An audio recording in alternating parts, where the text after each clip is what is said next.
Hello, this is Tony Heller from RealClimateScience.com, setting the record straight about climate. The fake climate news from the mainstream media is coming fast and furious. I'm going to try to make a discussion of the latest climate fake news be a regular feature of my YouTube channel. A big story in the news the past few days has been floods in Venice, which are of course being blamed on global warming. It looks like this woman is sitting in a chair in water about 6 inches deep. But a little over 1 year ago, the canals in Venice ran dry.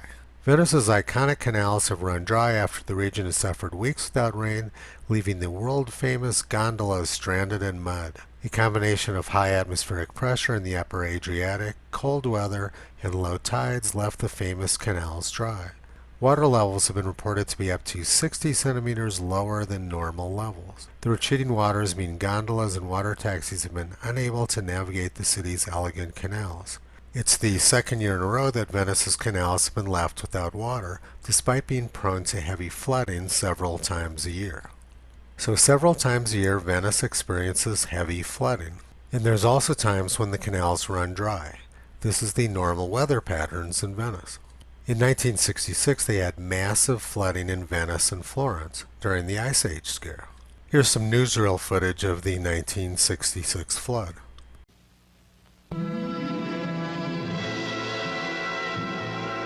In Florence, Italy, gales and torrential rains swell the waters of the Arno River to the bursting point, flooding this historic city, one of the art capitals of the world.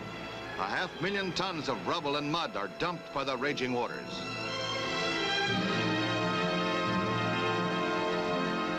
Army troops help in the tremendous cleanup operation. The volunteer workers include many American students. Some $2 million worth of damage is done to artworks here. For several days, Florence is without water or electricity. Thousands are homeless, 31 perish. The damage is worse than that from World War II. Medical and financial aid come from many nations. All of northern and central Italy is ravaged by the flood, with over 110 persons killed. Villages and farmlands devastated.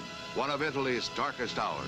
Now let's compare that to the woman sitting comfortably in a chair in 6 inches of water. The article claims that this is the second worst flood on record in Venice, but that doesn't seem very likely.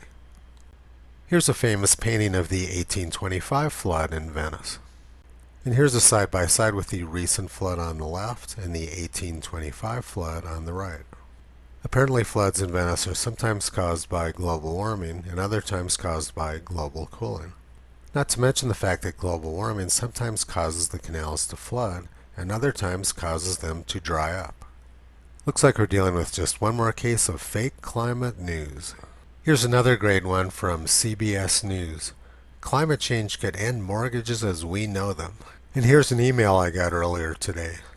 Dear homeowner, mortgage rates are dropping, making now a great time to refinance your home.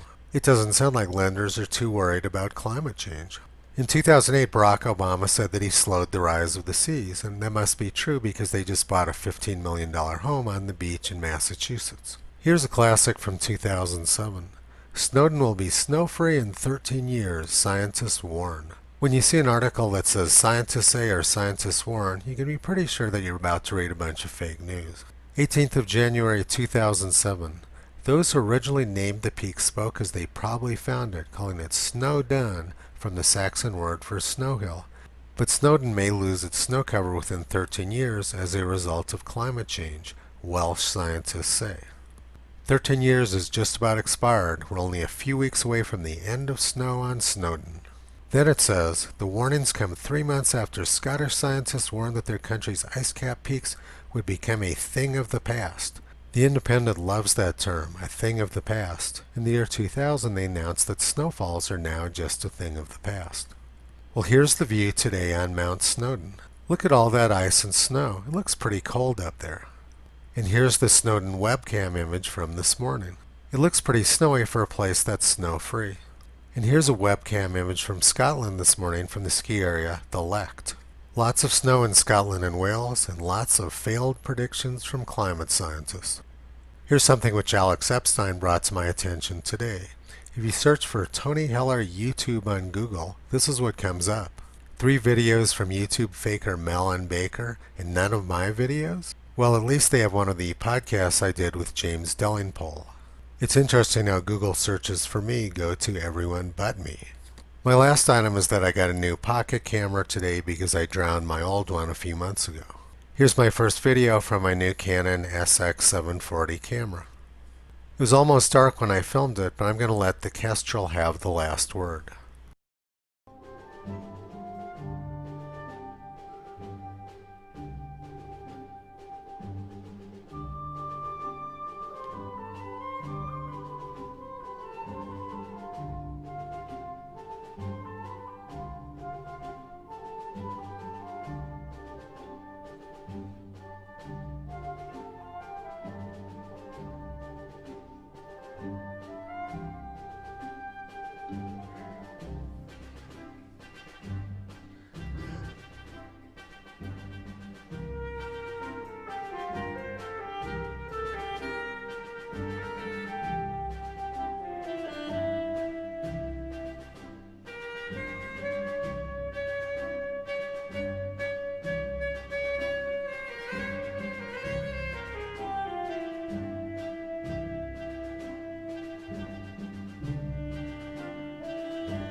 Visit Toto on the web at realclimatescience.com. He's been pulling back the curtain on junk science and propaganda for a long time.